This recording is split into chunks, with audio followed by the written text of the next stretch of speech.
for the boys. Woo! Oh, I fucked.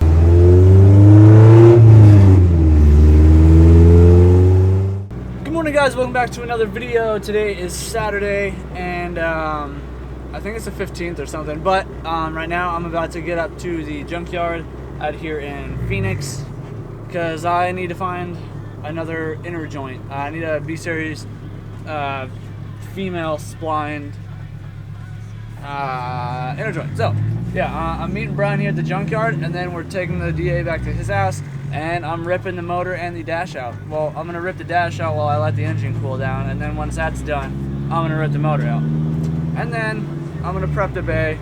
I'm gonna get the frame rail bracket cut off and get the new one welded on.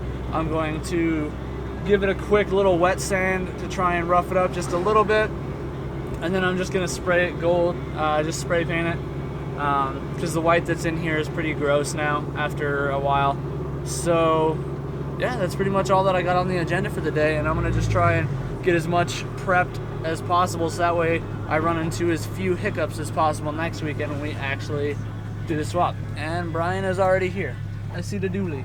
So alright, so I apologize right now for any quality change or audio change, or if I look like I'm struggling carrying this heavy ass toolbox, because I am. But Brian's digging through a CRV, he's looking for something on those.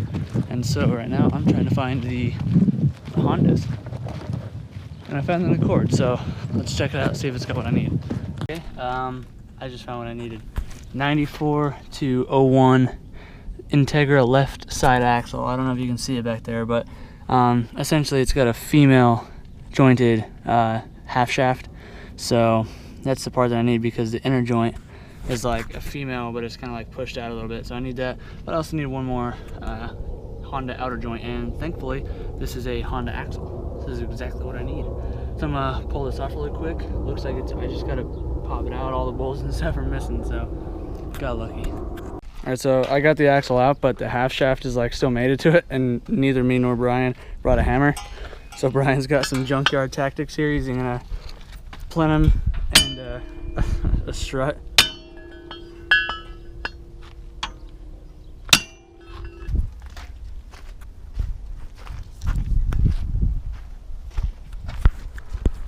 So we came up the street to the other part of the junkyard, and we're looking for flex fuel sensors.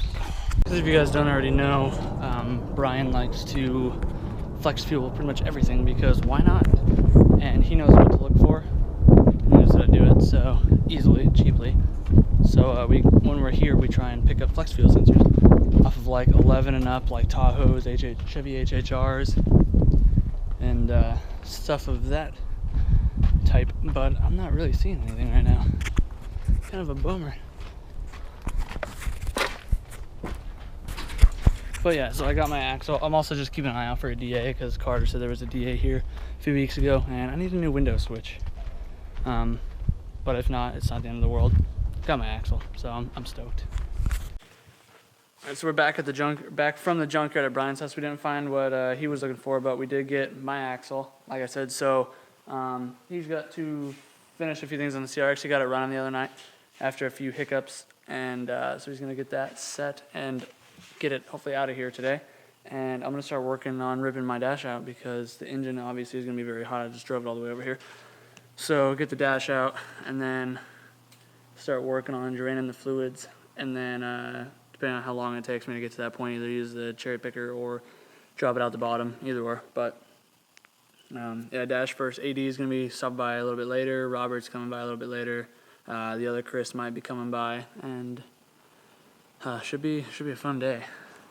Alright, so I'm going to just start this off by getting the center console, the armrest, this piece, the kick panels, and the glove box out of the way. And then there's just a few bolts along the side here on both sides, and up under the dash there's a few bolts that you have to take the glove box out to get to, that just kind of mount the dash and bolt it in place. But there's also one behind the clock, so I got to take that one out, and then a few more miscellaneous ones around here. But I'm gonna just stop filming and just try and get this done. There you go. Alright, so just got the dash out. Took about, I don't know, what, 30 minutes? Something like that. So Now we got plenty of room to work for the cable to get the cable to hydro stuff done, and so any wiring that we need to do, it's more easily accessible. And then I can actually get rid of this, my little toggle switch, because my new, or with the K-swap, my radiator fans will actually work like they're supposed to. So clean up the rest of this, and then get ready to drain the fluids, and then get ready to pull the engine. Alright, so going through the cable to hydro stuff, it's a little confusing, and there's no instructions, so I'm going to have to wait till Robert gets here probably, and see how to go about that. So I'm going to pop the fenders off right now and just kind of finish pulling out my fan wiring, because if you guys remember, I had it on a toggle switch, and then start getting this stuff taken care of. So I'll just set you up on a time lapse, and we'll get this done.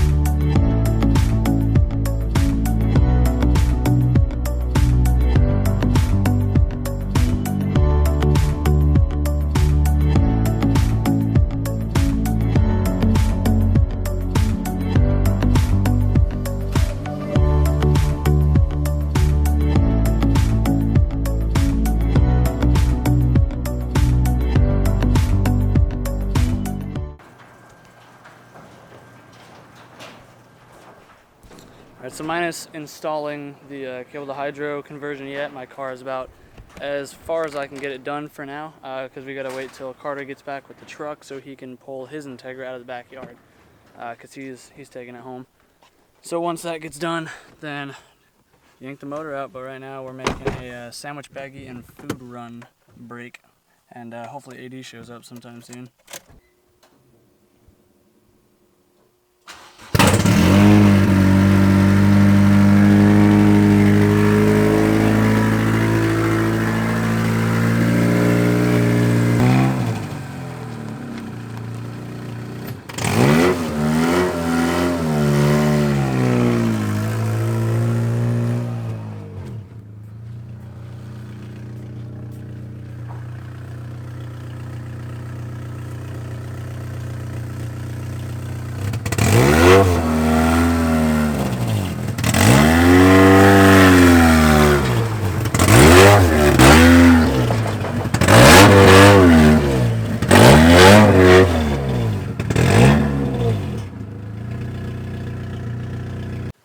Playing a bit of musical cars, so now that Carter's car is loaded up onto the trailer, I'm going to back my car in here. Then we can start tearing my motor out, since I still got to get my pedal assembly down, so Robert can help me hopefully do this cable to hydro, because I don't really understand it.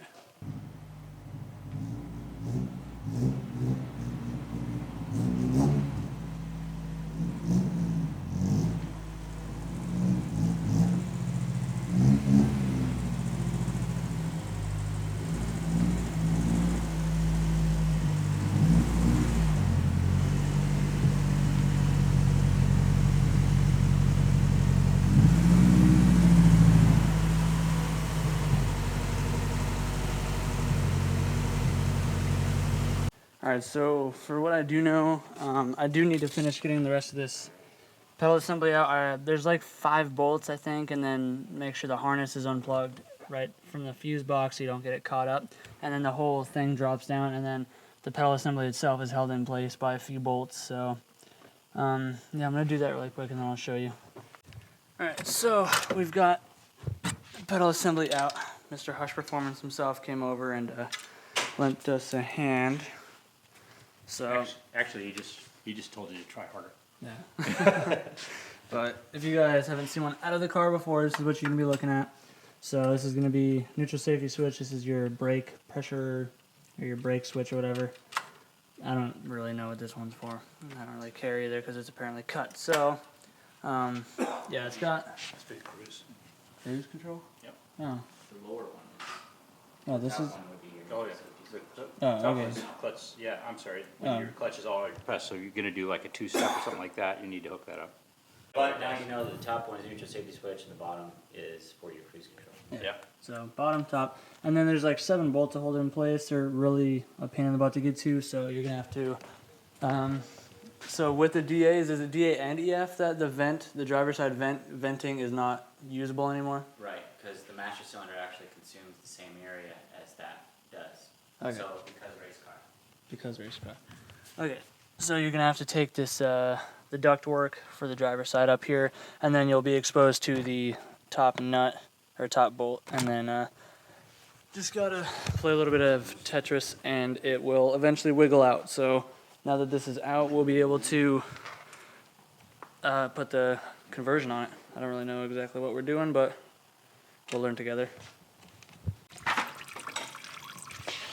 All right, so I've started draining the tranny and the coolant, as you can see. I'm not gonna bother draining the oil. I mean, don't really need to. Engine's just gonna be sitting in a corner for probably at least a few months anyway, so it's not gonna make a deal.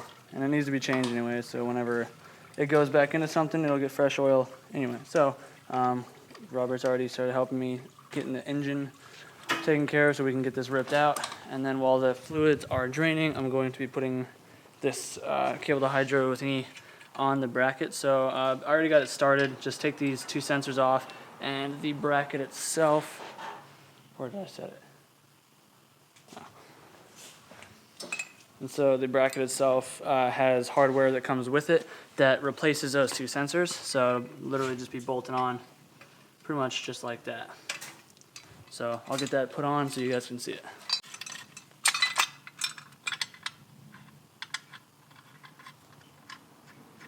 Do you want to say what you're doing, or do you want me to say what you're doing? Okay, guys. No. Alright, so mounting the bracket on there is decently easy enough, but Robert explicitly wants you to watch all 4 parts of the instruction before trying this installation for yourself. I only watched 1 part, so I'm getting the sad Robert. He's getting the evil eye. That's what he's getting. But yeah, it's basically just the 3 bolts, the nut that holds the brake, the middle bolt in, and then these 2 over here, and then it's pretty. There's only 3 bolts. I mean, just line it up, you'll see what I'm talking about. Yeah. I don't know technical terms. Okay, so to get the bracket on the master cylinder, I had guys call and say that they couldn't get it in. It's just a matter of order.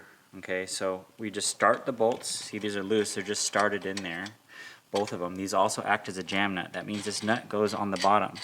This bolt is what's going to adjust your pedal stops in and out. That's what adjusts your pedal and where the position is and where it disengages and engages the clutch. That allows you to adjust as necessary. This nut also acts as a jam nut. So once you get the pedal stops set in the place that you need them, then we lock it in place, and also both of those act as a retaining hardware. This, the brake bolt does fit through. I have guys that say can't get it aligned. It's just a matter of getting them in place, because this was jigged on a pedal assembly that wasn't damaged, that wasn't 20 years old, it was brand new. That's what we jigged them to, so that's what they're made for. So with a little bit of finagling, we were able to get them in without having to modify the bracket, so you shouldn't have to do anything either. Okay, so the hardware that comes with it comes with 1 lock nut. What that does is it replaces the nut that goes there, because now that's the part that moves a lot. We want to make sure that the hardware stays in place, so we're just going to replace the hardware with the provided parts. Oh,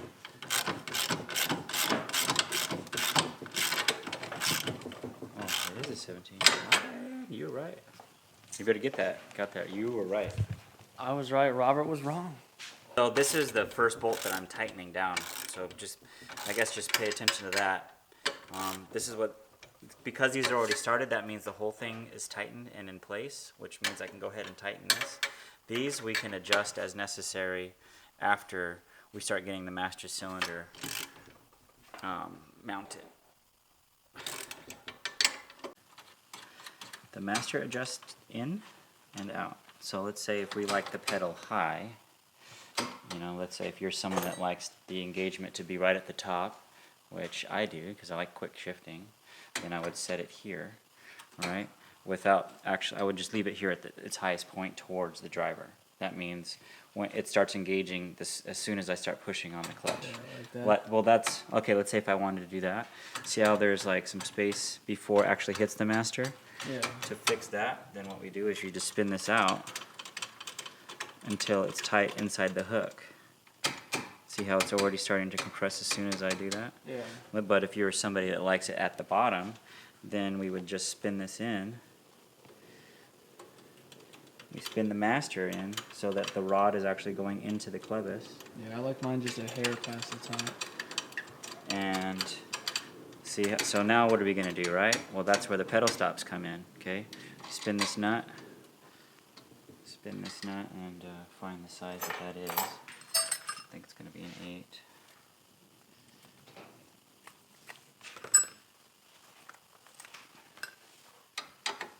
Okay, so what we're wanting to do right now, let's see. It takes a while, but let's say like you just said. So what we're gonna do, it's a hair past the top, right? Yeah. So we're gonna push the pedal down a little bit more. And then tighten it down. Tighten it down until it stops. So I gotta keep going. Almost there. There it is. And then we lock it in place there. That's where we like it. So we need to move it and see these washers here. Yeah. Oh, I can see it right away. See how the angle of the master is going in kind of crooked, not straight up and down. Yeah. We can adjust that by either moving it on here or right here, which is looks like what we're going to do. And these washers allow it to be triangulated. In the orientation that it needs. Yeah, so that. Oops. Okay, see, look how we're jammed up right here. So what I'm going to do is I'm going to flip the clevis backwards so that we're away from that. All right. Well, Robert is texting boys and messing with the cable hydro thingy. I'm gonna keep getting the stuff ready for the engine to come out. So I'm disconnecting fuel lines and such right now, and then got a few electrical connectors. Already got the fuel cable or the throttle cable, the clutch out of the way, clutch cable. Speed sensor, so a few more things, and I'll just set you guys up on a time lapse so we can do this, and then bring the hoist over, which is over there, and pull this thing straight up.